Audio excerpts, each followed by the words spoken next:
Tutaanza na Mheshimiwa Joshua Samuel Nassari, atafuatia na Mheshimiwa Eric James Shigongo. Mheshimiwa Esther Nicholas Matiko ajiandae.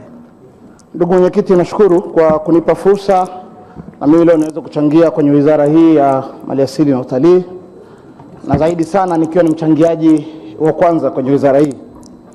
Ndugu mwenyekiti, awali ya yote nianze kwa kumshukuru Mungu kwamba na mimi nasimama tena ndani ya bunge katika awamu nyingine hii nikiwakilisha jimbo lile la watu wa Meru, lakini nikipitia Chama cha Mapinduzi. Na nikitumia nafasi hii kumshukuru sana mwenyekiti wa Chama cha Mapinduzi Taifa Dr. Samia Suluhu Hassan pamoja na kamati kuu na halmashauri kuu ya kamati kuu ya Chama cha Mapinduzi.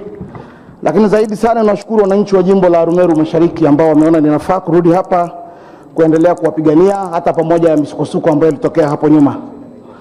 Ndugu mwenyekiti, kwa kuanza kabisa, kwanza nianze kwa kutoa pongezi zangu kwa wizara. Yapo baadhi ya mageuzi ambayo tunasema mnyonge mnyongeni, haki yake mpeni. Yako baadhi ya mageuzi pamoja na changamoto nyingi ambazo tutazieleza hapa, lakini yako baadhi ya mageuzi ambayo yamefanyika huko nyuma, si ambao tunatoka kwenye ukanda wa kaskazini ambao ni ukanda wa sekta hii. Uwekezaji kwenye hifadhi zetu, kuweza kuwekeza hoteli na nini, ilikuwa ni changamoto kubwa sana. Na kwa kweli kwa miaka karibuni tumeona mageuzi ambayo yamefanyika ya kuruhusu sekta binafsi kuweza kufanya uwekezaji kwenye industry ya utalii. Ndugu mwenyekiti, amezungumza hapo mwenyekiti wa kamati ya kudumu ya bunge ambao mimi ni mjumbe wake ku declare interest. Mimi ni mjumbe wa kamati ya kudumu ya bunge ya ardhi, maliasili na utalii. Amezungumzia habari ya miundombinu ya barabara. Sisi ambao tunatoka kaskazini, hususan mkoa wa Arusha ambao sehemu kubwa ya shughuli za vijana wetu ni utalii. Mheshimiwa mwenyekiti, kwenye hifadhi zetu tukubaliane wazi kabisa, na hizi mvua zinaonyesha na juzi, kila mtu hapa ni shahidi, hahitaji kuhadisiwa. Tuliona kwa picha za kawaida na picha za video namna ambavyo magari yalikuwa yamekwama hususan kwenye signature destination tulionayo kwa maana ya Serengeti. Kwa hiyo lazima tuendelee kuweka msisitizo kwa wizara na hususan wenzetu wa shirika la hifadhi taifa ya TANAPA kuendelea kuhakikisha kwamba barabara za ndani ya hifadhi zinapitika. Leo tunapozungumza, kwa mfano, kuna barabara inaitwa barabara ya kutoka Central Serengeti ukishuka kutoka Kirawira kwenda mpaka Gate la Ndabaka ambayo iko Western Serengeti. Na kwa mwezi huu wa 5 na mwezi wa 6 ndiko mahali ambako migration inakuwa, na mnajua kwamba miongoni mwa kitu kinachouzwa sana kwenye hifadhi ya taifa ya Serengeti ni uhamaji wa wanyama. Lakini tunapozungumza, Mheshimiwa Cosmas Bulala yuko pale. Juzi alikuwa na wageni wake ambao sisi tumewaoperate kuwapeleka Serengeti, kamati yake ya ulinzi na usalama kwenye jimbo lake kule wiki iliyopita. Pamoja na kwamba anatokea Kwimba, watu walazimika kwenda mpaka wakazunguka, wakaenda mpaka Nata, wakaenda wapi Fort Ikoma, wakaenda kuingia kule mpaka na kuchelewa. Wakati wana geti liko jirani Bunda pale pembeni ya lami kabisa, wangeweza kuingia. Sababu ni nini? Ni ile barabara ya Kirawira ambayo haipitiki. Na mwezi huu wa 6, mwezi wa 5, mwezi wa 6 ndiko migration iliko. Sasa kwa nini mpaka leo hii barabara haijaguswa ile? Na ndiko watu wanapaswa kwenda. Hali kadhalika tumetoka juzi tumeona wageni wakikwama. Ninakumshukuru Mungu tu kwamba hatukuona mgeni akichukuliwa na maji. Leo sisi tungekuwa tunaficha wapi uso wetu. Kwa hiyo tunazungumzia habari ya miundombinu na madaraja kule ndani. Hali kadhalika eneo la Kogatende, kuna wakati ilifika hatua hadi madereva wakapigwa fine pale na wengine kufungiwa kwa sababu wageni walashidulika kushuka ndani ya magari ili waweze kuona kivuko, kwa maana ya migration wanapovuka pale kwenye Mto Mara. Lakini sababu ni moja tu, kwamba wale Kogatende daraja ni la chini, mvua ikinyesha kidogo tu maji yanajaa, mwezi kupita juu, watu wote inabidi mbaki upande mmoja, wakati daraja lingekuwa la juu wangeweza kuvuka wakaangalizia kwa pande zote mbili. Ndugu mwenyekiti, jingine ambalo napenda kuzungumzia ni idadi ya watalii hapa ndani. Mheshimiwa Rais amepambana sana kunyanyua sekta ya utalii, na kwa kweli lazima tumpe maua yake. Baada ikafika hatua yeye mwenyewe kuamua kutoka ofisini kwenda kuigiza filamu ya Royal Tour. Lakini bado kuna namna ambavyo tunamwangusha. Yeye amesema kufika 2030 anatamani kuona watalii milioni 8 kwenye nchi hii. Leo hii wizara inatuambia watalii wamefika milioni 5 na laki 3. Tunashukuru, tunawapongeza. Lakini ukweli ni kwamba hizi takwimu ukifuatilia ni takwimu zinazochukuliwa kwenye boda, kwenye mipaka yetu ya kuingilia. Uhalisia ni kwamba kuna mtu amehesabiwa kwamba ni mtalii katika milioni 3 na laki 8, lakini alikuja pale Mangola Karatu kuja kununua vitunguu kutoka Kenya, naye anaambiwa ni mtalii. Ukienda pale Rombo, kuna watu wanavuka pale kuja kufanya biashara ya mahindi pale Holili na Tarakea na wapi, nao wanahesabiwa kwamba ni watalii katika watalii milioni 5. Huu si ujinga? Tunajipongeza wenyewe, tunajipanga, yani tunajitekenya na kucheka.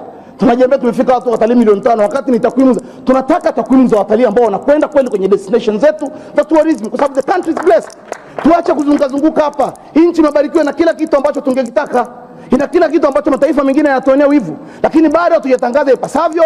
Bado leo hii tunaendelea tunapita na watalii Morocco, ukienda tunapita, ukienda Afrika Kusini unapita, ukienda wapi unapita, wakati tuna vituo vya kutosha hapa. Mheshimiwa Spika, jambo jingine ambalo ningependa kulizungumza ni hii habari la migogoro, na hili naomba nizungumze nikiwa na uchungu mkubwa. Ndugu mwenyekiti, mimi natoka jimbo la Meru. Niliwahi kuzungumza hapa bungeni wakati wa kamati yetu ikisoma migogoro na Mheshimiwa Nape. Miongoni mwa maazimio tulizungumza wakati ule ni kwamba mambo haya ya utoaji wa maeneo ambayo hifadhi nataka kuyachukua lazima ufanyike ushirikishwaji. Nilipokuja kuondoka hapa mheshimiwa, mimi nilipata neema ya kuwa mkuu wa wilaya, nimekuwa mkuu wa wilaya 4. Kwa hiyo nikageuzwa kutoka kupigania wananchi kwenda kusimamia shughuli za serikali. Pale Bunda kuna kata inaitwa Nyatwali, imehamishwa kata nzima. Tangu mwaka 1996 walikuwa serikali imeshindwa kusogeza watu pale. Ilikuwa kila wakijaribu ni migogoro, imeshindikana. Jambo lile nimekuja kufanikiwa nikiwa mkuu wa wilaya na nilisimamia mwenyewe. Nini nilichofanya? Moja ya jambo nilifanya ni ushirikishwaji mheshimiwa.